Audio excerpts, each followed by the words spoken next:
a curriculum with modules on gender and race that teaches students how to treat others with respect should be required across the United States.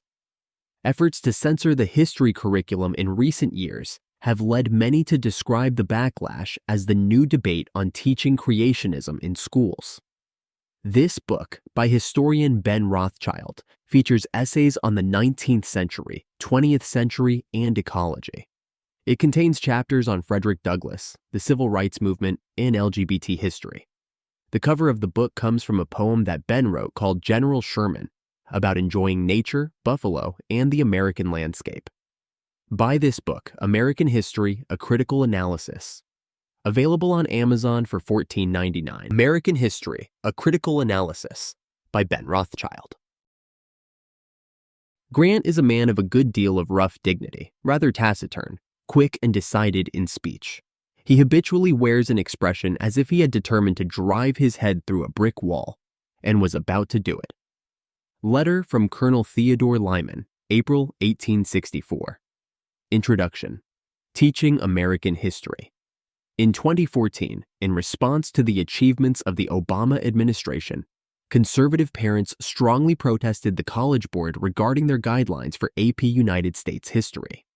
By 2015, the new guidelines had removed key words from their recommendations for the American history curriculum, such as white supremacy and xenophobia. What is the role of ethnic studies in a functioning democracy? In recent years, parents have been showing up at board meetings in K-12 to demand revisions to the history curriculum, claiming that studying gender and race is having a harmful effect on students. They claim critical race theory, which is an academic term describing theories in higher education, is inaccurate. Books on LGBT history and Black history are being removed from many schools' curriculum. This critical analysis is an attempt to remedy that. There is no national history curriculum. What is taught in classrooms is decided at the state and county level, if there are any requirements. Due to the local nature of the issue, this is why there has been such widespread disagreement. Even the process of writing a history textbook, whether that covers world or American history, involves a lot of negotiation between different perspectives of teachers, writers, administrators, and community members. The essays that follow are from a combination of situations. 3 chapters were written for my bachelor's degree in history. Some of the book was written as an activist guidebook when I previously did more public speaking in my life. What remains is my contribution to what I think is a growing gap between the public dialogue concerning education policy and what materials and resources are out there that can help with education. A significant amount of people may disagree with the study of the history of racism. Focusing too much on the past may make people feel worse than necessary. After all, the events that happened centuries ago involved different people that had nothing to do with those of the present. Nonetheless, relationships that exist today are bequeathed to us from institutions and ideologies that were created long ago, yet still govern our lives. To be honest, there is not much profit in the field of history. People who work in this discipline do it because they think it's important. If you really aren't feeling threatened by an idea, you would not be bothered if it was discussed. If you don't think an idea has merit, then people's life experiences will disprove its effectiveness. How can this book improve the history curriculum? Share it with your friends and family. Talk to your history teachers and ask them to consider assigning my book for their class. What is the relationship between ecology and American history? People often do not realize the extent to which geography and environment shape the conditions of our lives. The United States, which formed through westward expansion, is rooted in the Mississippi River, the Great Plains, and the mountain ranges of the West. Some of my favorite places in America are the cypress trees and the swamps of the South, and the old growth forests of Shawnee and the Upper Peninsula in Michigan. The prosperity of the United States has its basis in the natural resources of its borders and the development of industry on its land. Chapter 1 is a summary of the life of Frederick Douglass. President Donald Trump recently described the abolitionist as an example of somebody who's done an amazing job and is being recognized more and more. The comment did not clearly state whether he thought the person was still alive or that he had been careless with his usage of verbs. Chapters 2 and 3 are from a class I took during my bachelor's on the comparative study of slavery, serfdom, and emancipation. Chapter 4 is a summary of the personal life of Abraham Lincoln and based on the book that was made into the movie Lincoln. Chapter 5 is an essay that I wrote for a graduate-level anthropology class and describes how nationalism creates its own mythology. The transition to the 20th century involves the telling of the story of the Montgomery bus boycott, which is Chapter 6. Short essays in Chapter 7 on the importance of the Birmingham and Selma campaigns lead to the contribution of Bayard Rustin in Chapter 8. Rustin was an excellent example of peace activism of the 20th century. One could make the argument that without Rustin's counsel on the methods of Gandhi, Dr. King would not have been known for the philosophy of nonviolence that he espoused today. The civil rights movement of that time provided a broadening of people's outlook that led to the expression of movements for women's and LGBT equality in the late 1960s. The last section of the book, on ecology, are some writings that are a collection of my thoughts on the environment. The conclusion is an attempt to bring all the ideas in the book together and talks about the significance of both the historical person, General Sherman, and the tree. A lot of these writings were done not with any goal in mind, but are part of being a citizen of the United States, being interested in nature, and exploring the past and the present. Narrative of the life of Frederick Douglass. Power concedes nothing without a demand. It never did, and it never will. Find out just what any people will quietly submit to, and you have found out the exact measure of injustice and wrong, which will be imposed upon them, and these will continue till they are resisted with either words or blows, or with both. The limits of tyrants are prescribed by the endurance of those whom they oppress. Frederick Douglass. The Civil War and Reconstruction in America were a revolution. The Civil War and Reconstruction took away slaves from the ownership of the Southern bourgeoisie. Slavery would never have been abolished in America if the groundwork had not been laid with small victories that unsettled the institution. Frederick Douglass, as a teenager, stood up to the abuse of his owner, Mr. Covey, and put an end to his whippings and beatings. The narrative of the life of Frederick Douglass, an American slave, is an inspiring autobiography and one of the best books ever written in American history. Written in 1845, before slavery's overthrow, Douglass conquered an enormous amount of fear to get these words out. After he escaped slavery, Douglass became a public speaker, writer, and leader of the abolitionist movement in the United States. During the Civil War, the abolitionist movement played the decisive role in pushing the Union to adopt the Emancipation Proclamation and making the Civil War into a war to abolish slavery. Frederick Douglass's life cracked the foundation of slavery. Early life. Douglass was born in 1818 in Maryland. He did not know his exact birthday. His master, Anthony, kept the information from him. Anthony told him that questioning about one's birthday was evidence of a restless spirit. Douglass noticed that all the white children knew their birthdays. He said that not knowing his birthday was a source of unhappiness for him throughout his childhood. During the summers and winters as a child, he was only given a shirt to wear that reached to his knees. He would sleep at night in a bag used for carrying corn. His head went in first and his feet stuck out. The cold cracked his feet so much that he could lay a pen in the deep cuts in his feet. One day, Anthony called for Douglass's Aunt Hester in the middle of the night. Anthony wanted to sexually abuse her. She was absent and later found in the company of another slave named Ned, who belonged to another master. In response, her master took her to the kitchen and stripped her from neck to waist. Douglass hid in a closet nearby. He tied her hands with a strong rope and made her stand on a stool. Above the stool was a hook on the ceiling. She hung her hands from the rope on the hook.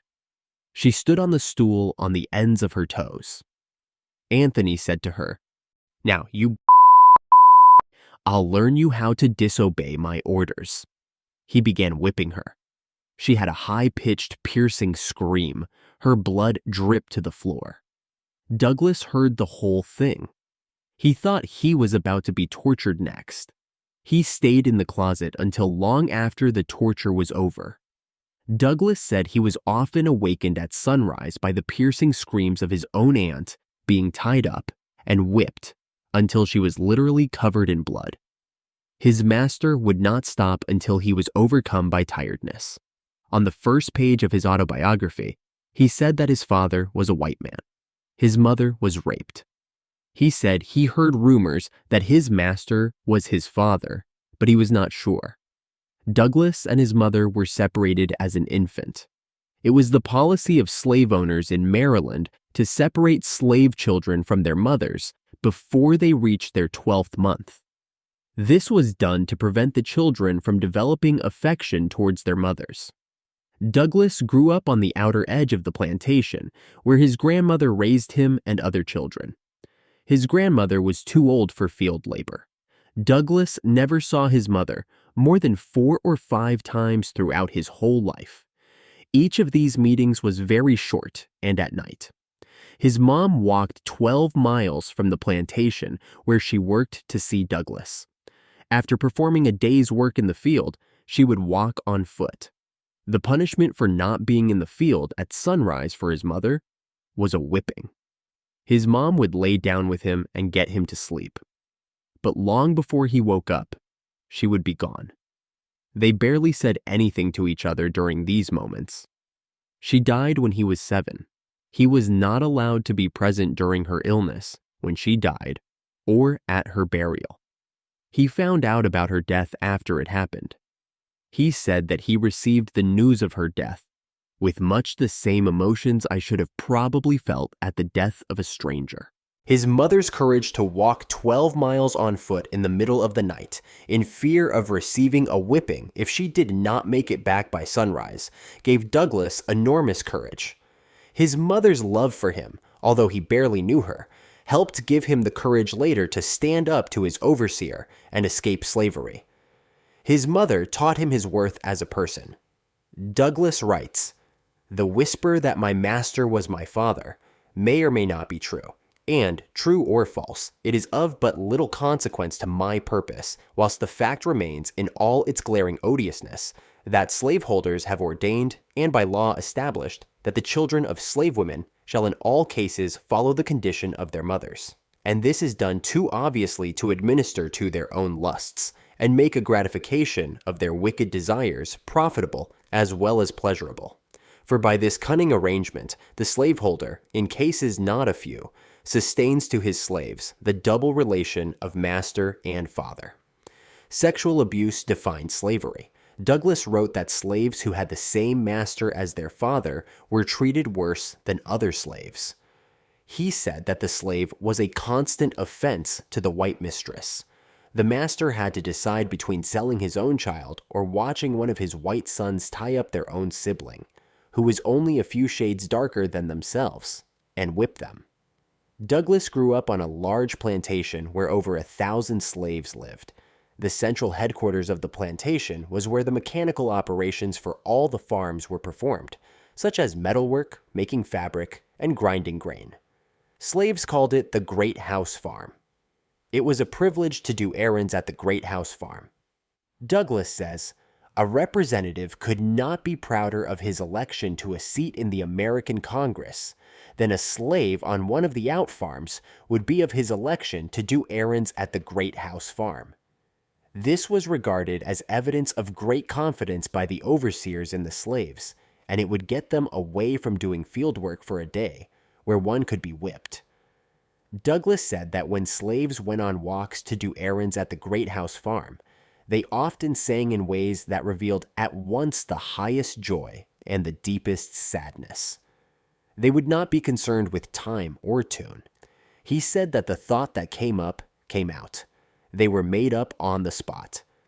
The singing would make the woods echo for miles around.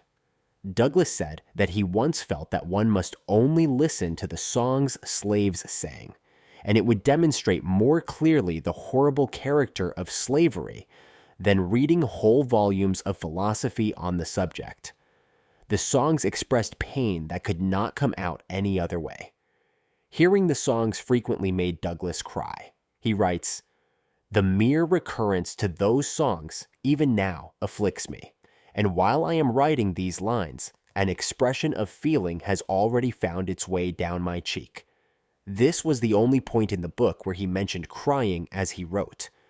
He said that the songs were the way he realized, when he was growing, the dehumanizing character of slavery. The songs made him hate slavery even more. They added his sympathy for the people in slavery. His tears were an expression of hope for the future. Douglass writes, "The songs of the slave represent the sorrows of his heart, and he is relieved by them only as an aching heart is relieved by its tears." A slave could have been whipped for responding to an overseer in a contradictory tone, giving their master a wrong look, or for no reason other than the fact that their owners enjoyed whipping them. Douglass told a story of a slave who, living on such a large plantation, had never met their master, Colonel Lloyd. One day his master was riding a horse along the road and said, "Well, boy, whom do you belong to?" "To Colonel Lloyd," replied the slave. "Well, does the colonel treat you well?" "No, sir," was the ready reply. "What, does he work you too hard?" "Yes, sir." "Well, don't he give you enough to eat?" "Yes, sir, he gives me enough, such as it is." The colonel asked where the slave belonged and rode on. The man had never dreamed that he was talking to his master. 2 or 3 weeks later, his master had him sold south to a Georgia trader for having found fault with his master. He was immediately chained and handcuffed, and without warning was torn away from his family and friends. This for simply telling the truth. Douglass said that most slaves, when asked about the character of their condition, said that they were happy and that their masters were kind. He said that there was a saying among the slaves that a still tongue makes a wise head. Once an overseer was whipping a slave named Demby. Demby, to get away from the great pain he was in, ran and jumped in the stream of water nearby. He stood in the stream with only his shoulders and head above water. The overseer said that he would give him 3 calls, and if he did not come out at the 3rd call, would shoot him. After the 3 calls, the overseer took a musket to Demby's face. He shot and killed Demby instantly. The body sank out of sight, and blood and brains marked the water where he stood. The master later asked the overseer why he did that. The man replied that Demby had become unmanageable and was setting a dangerous example to the other slaves. The overseer said that what he did was necessary, or else it would lead to the destruction of all rule and order on the plantation. He said that if one slave refused to be corrected and escaped with his life, other slaves would follow the example, gain their freedom, and it would lead to the enslavement of the whites. The murder was not even subjected to judicial investigation, because although there were many slaves watching, slaves were not allowed to file a lawsuit or testify. The killing of a slave was not treated as a crime where Douglass grew up in Talbot County, Maryland. He mentioned a man named Mr. Thomas Landman, who killed 2 slaves, one of whom with a small axe by knocking his brains out. The man would often brag and laugh about it, saying that all slaves should be killed. Douglass said that his wife's cousin, a young woman aged between 15 and 16, was murdered by the wife of Mr. Giles Hick. The woman beat her with a piece of wood from the fireplace and broke her nose and her breastbone. The slave was severely disfigured and died a few hours later. The offense for the murder was that she was supposed to be taking care of Mrs. Hick's baby and fell asleep. The baby started crying. The caretaker woman didn't wake up because she had lost sleep for several nights previously. There was a warrant issued for Mrs. Hick's arrest, but it was never served. Another slave, an old man on Colonel Lloyd's plantation, was fishing for oysters a little beyond the property of Colonel Lloyd's one day and happened to be on the premises of Mr. Beale Bondley. Mr. Bondley came down to the shore with his musket and murdered the old man. The next day, Mr. Bondley came to see Colonel Lloyd, and the whole affair was hushed up. Douglass says it was a common saying, even among little white boys, that it was worth a half-cent to kill a and a half-cent to bury one. Learning to read. At a young age, Master Anthony gave Douglass to a woman named Lucretia Auld. Then, Douglass's master sent him to live with Miss Auld's brother-in-law in Baltimore, a man named Hugh Auld. Douglass was shocked to see the large towns, which he had never seen before. Sophia, the wife of Hugh Auld, was a woman who had never had a slave under her control before. She did not think it was rude if Douglass looked her in the face. When Douglass was about 12, Sophia taught him the alphabet. Then she began teaching him 3- and 4-letter words. At this point, Mr. Auld found out about the lessons. He told Sophia not to teach Douglass any further. He said that it was illegal and unsafe to teach a slave to read. He then said, if you give an inch, he will take an L. An should know nothing but to obey his master, to do as he is told to do. Learning would spoil the best in the world. An L is an old unit of measurement used in the clothing industry that is about 45 inches.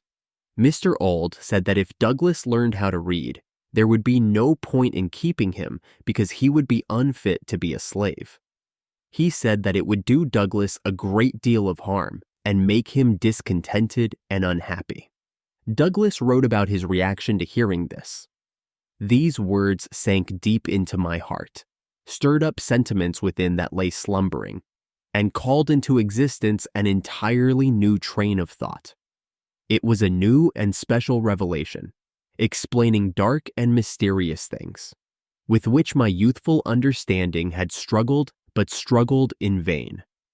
I now understood what had been to me a most perplexing difficulty, to wit, the white man's power to enslave the black man. It was a grand achievement, and I prized it highly. From that moment, I understood the pathway from slavery to freedom. This is a beautiful passage. Education was life and death for Frederick Douglass. The seriousness with which Mr. Auld spoke those words convinced Frederick that Mr. Auld knew the truth. Douglass became confident that learning to read would produce results. He wrote, "That which to him was a great evil, to be carefully shunned, was to me a great good, to be diligently sought. And the argument which he so warmly urged against my learning to read only served to inspire me with a desire and determination to learn." Slaves were generally treated better in the city than in the country. They were much better fed and clothed. There were exceptions. Down the street, Frederick tells of 2 young women slaves named Henrietta and Mary. Henrietta was about 22, and Mary was about 14. Frederick was often at the house where they lived. The head woman of the house, Mrs. Hamilton, sat in a large chair in the middle of the room. Hardly an hour went by without Mrs. Hamilton whipping one of the 2 women with a heavy cowskin, drawing blood. She constantly screamed at them. They rarely had full meals. Douglass said that Mary's head, neck, and shoulders were literally cut to pieces. He said that these 2 women were among the most disfigured and weakened people he had ever seen. Douglass frequently felt Mary's head. He found it covered with sores that were forming pus. They looked infected. Mrs. Hamilton kicked Mary so often and cut her to pieces that she was called pecked more often than her name. Slavery proved as damaging to Sophia, the wife of Hugh Auld, as it was to him. Sophia became more strongly opposed to Douglass learning to read than her husband. Douglass said that nothing made her angrier than seeing him with a newspaper. She would run up to him and with a furious look snatch the paper from him. If Douglass was in a separate room for any long period of time, he would be called at once to say what he was up to. Douglass writes, "Mistress, in teaching me the alphabet, had given me the inch, and no precaution could prevent me from taking the L." Douglass became friends with all of the young white boys he met on the street. When he was sent on errands, he took his book with him and finished the errand quickly in order to get a reading lesson in before his return. There was plenty of bread in the house where he lived. Douglass carried bread with him and exchanged bread for lessons from the poor white children, many of whom did not have enough to eat. Douglass was careful not to give away the names of the few children who helped him, because it was illegal to teach a slave to read at the time of the book's publication. Douglass said to the boys that he wished he could be as free as they were. He said, "You will be free as soon as you are 21, but I am a slave for life. Have not I as good a right to be free as you have?" His words troubled the boys. They would express much sympathy and console him with the hope that by some chance he would be free. Douglass was 12 years old. The thought of being a slave for life began to haunt Douglass. He got a copy of a book called The Columbian Orator. In the book, there was a dialogue between a master and his slave. The slave ran away and was caught 3 times. The conversation took place right after the slave was captured the 3rd time. The master made a whole argument on behalf of slavery. The slave replied with some smart and inspiring answers. The master voluntarily emancipated the slave. Douglass also read religious speeches in favor of emancipation. He began thinking about the power of truth over the conscience of even a slave owner. The more he read, the more he hated the people who made him a slave. He began to see them as a bunch of thieves who had gone to Africa and stolen many people from their homes. Sometimes he began to feel that learning to read was a curse rather than a blessing. He became aware of his horrible condition, but did not have the solution. His thoughts tormented him. Everything made him think about freedom. He says, "I saw nothing without seeing freedom. I heard nothing without hearing it, and felt nothing without feeling it. It looked from every star. It smiled in every calm, breathed in every wind, and moved in every storm." He writes, "I often found myself regretting my own existence and wishing myself dead. And but for the hope of being free, I have no doubt but that I should have killed myself, or done something for which I should have been killed." Every once in a while, Douglass heard the term abolitionism thrown around. He writes, "If a slave ran away and succeeded in getting clear, or if a slave killed his master, set fire to a bar, or did anything very wrong in the mind of a slaveholder, it was spoken as the fruit of abolition." It was a while before Douglass figured out what the word meant.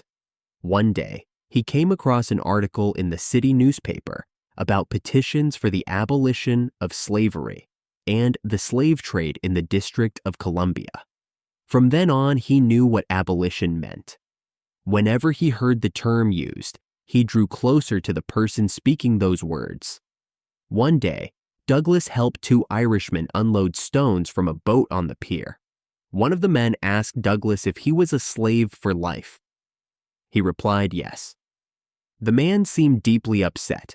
He said it was a pity that so fine a young person could be a slave for life. The 2 men advised Douglass to run away to the north.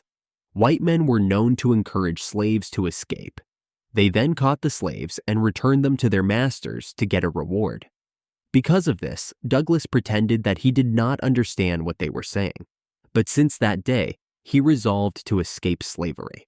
When Douglass was working on a shipyard one day making wooden boats, he saw that the workers would put the letters L, F, S, and A on different wooden pieces.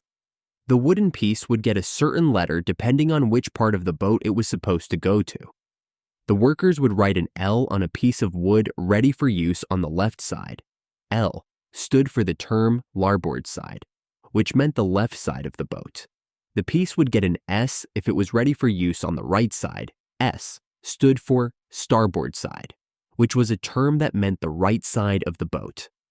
The pieces were also marked with an F, meaning the forward side or front side. Other pieces were marked with an A, meaning aft, or the furthest back part of a ship.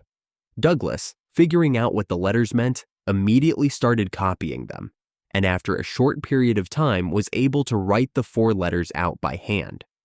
After that, when Douglass met any boy on the street who he knew that could write, he told the boy that he could write as well as they could. The boy would respond, "I don't believe you. Let me see you try it." and Douglass would make the four letters L, F, S, and A, and ask them to beat that. Douglass writes, "In this way, I got a good many lessons in writing, which it is quite possible I should never have gotten in any other way. During this time, my copybook was the board fence, brick wall, and pavement. My pen and ink was a lump of chalk." Douglass had already learned the alphabet, some 3 to 4 letter words, and a little bit about reading. These lessons taught him to write. The other boy who lived in the house, the son of Sophia and Hugh Auld, began going to school. His name was Thomas. Thomas learned how to write and practiced writing out letters in a bunch of spelling books. The books allowed for writing individual letters in blank spaces.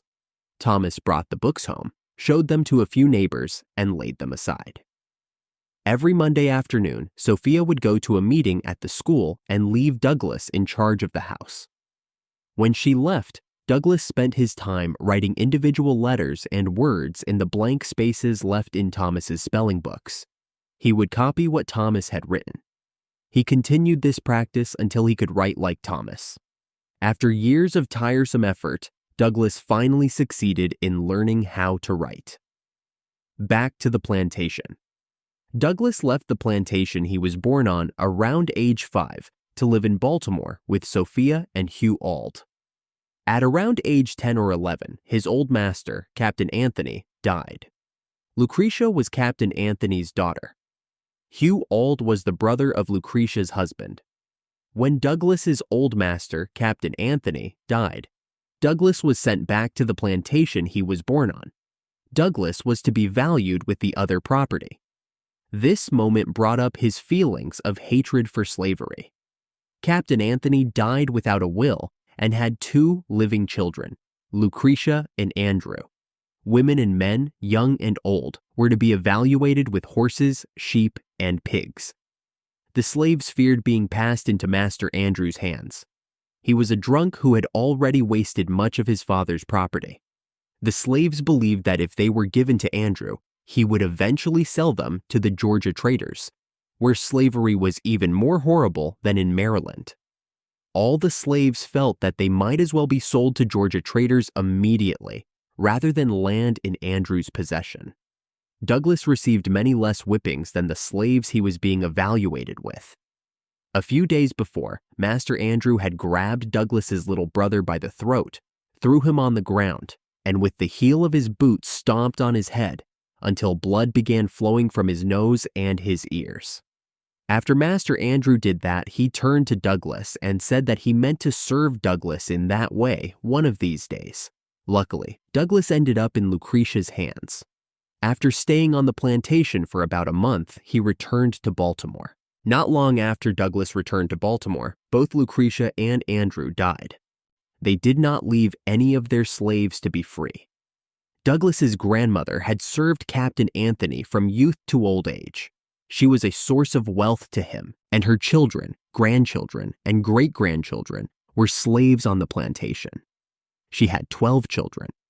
She had rocked Captain Anthony as a baby and took care of him as a child.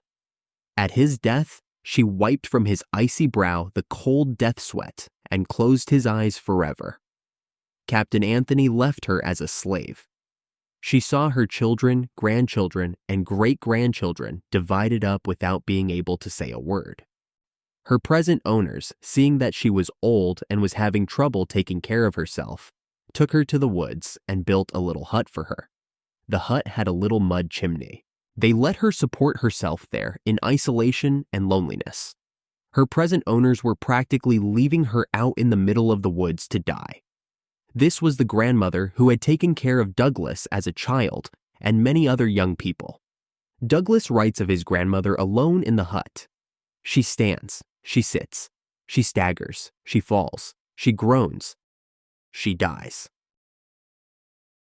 And there are none of her children or grandchildren present to wipe from her wrinkled brow the cold sweat of death, or to place beneath the sod her fallen remains. Douglass then became in the hands of Master Thomas, Lucretia's husband. 2 years after Lucretia's death, Master Thomas remarried. because a misunderstanding took place between Master Thomas and his brother Hugh in Baltimore, where Douglass was living. Master Thomas punished his brother by demanding Douglass return to him. In March of 1832, Douglass went to live with Master Thomas in a city called St. Michael's. For the first time in 7 years, he lived with not having enough to eat. He worked in the kitchen with his sister Eliza, his Aunt Priscilla, and a young woman named Henny. Douglass and the other slaves had to beg and steal from the neighbors to have enough to eat. Yet Master Thomas always had enough food in storage. While Douglass lived with his master in St. Michael's, there was a young white man who created a school to teach slaves to learn how to read the New Testament. After 3 classes, 2 local teachers showed up to the class with a group of people. They had sticks and started throwing things. This drove all of the slaves off and stopped more meetings from happening in the future. Douglass's master began attending Methodist meetings. This made his master crueler. The young woman named Henny, whom Master Thomas owned, was crippled because she fell into the fire as a child. She burned herself horribly, and after that, her hands were burnt so badly that she could not use them. Master Thomas would tie her up, whip her with a heavy cowskin upon her naked shoulders, causing the warm red blood to drip, and in justification of the action would quote the Bible. He would say, "He that knoweth his master's will and doeth it not shall be beaten with many stripes." Sometimes Master Thomas would keep Henny tied up for 4 or 5 hours at a time. In the early morning, he would tie her up and whip her before breakfast. Then he would leave, go to the store, come back at dinner time, and whip her again. He whipped Henny in the same places that he already whipped her earlier that day. Once Master Thomas gave Henny away to his sister, but his sister did not want her. The sister returned Henny back to him. Master Thomas owned Henny's mother as well. Finally, Master Thomas let Henny go on a boat.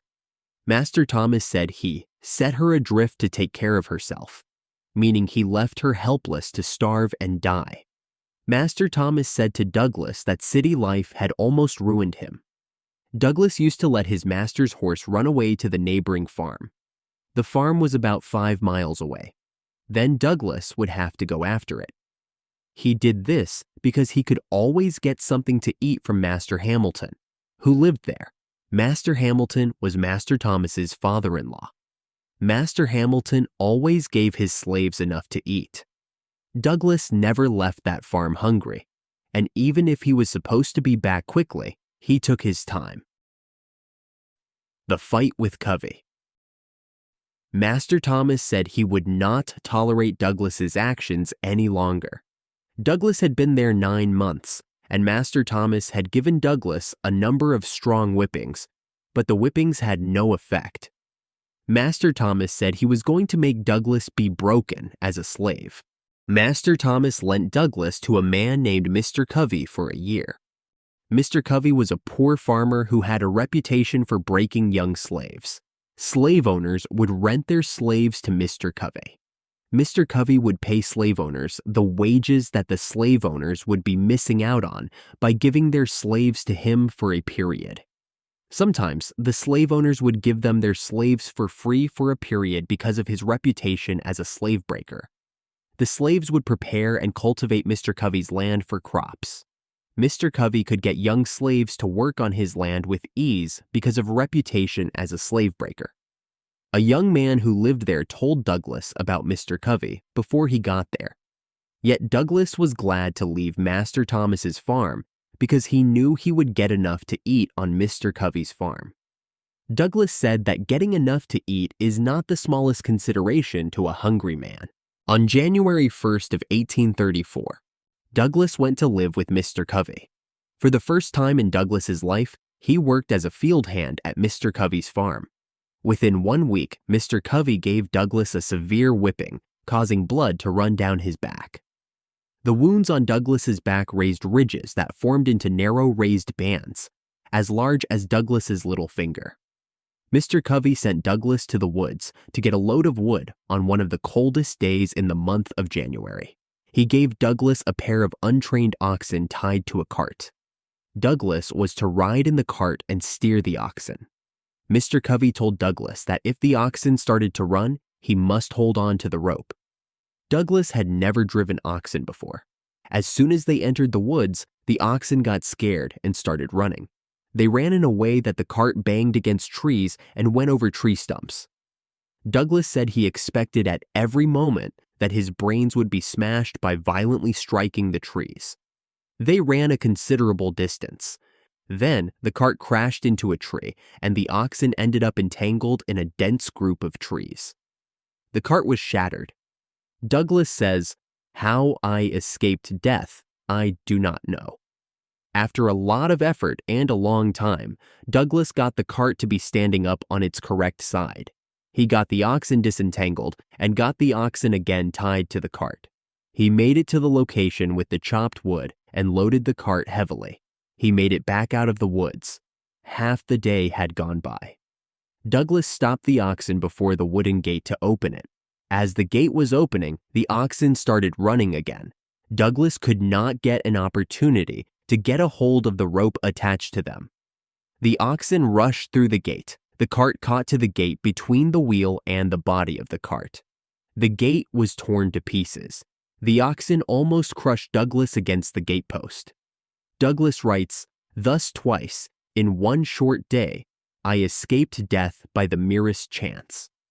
On his return, Douglass told Mr. Covey everything that happened. Mr. Covey ordered him to return to the woods immediately. Douglass went with the cart. Mr. Covey followed behind him. As Douglass got into the woods, Mr. Covey told him to stop the cart. Mr. Covey told Douglass that he would teach him how to trifle away his time and break gates. Mr. Covey went to a tree and with his axe cut 3 large, skinny, flexible young branches. After trimming them with his pocket knife, he ordered Douglass to take off his clothes. Douglass did not move. Mr. Covey repeated his order. Douglass did not move again. Douglass writes, "Upon this, he rushed at me with the fierceness of a tiger, tore off my clothes, and lashed me till he had worn out his branches, cutting me so savagely as to leave the marks visible for a long time after." Douglass lived with Mr. Covey for a year.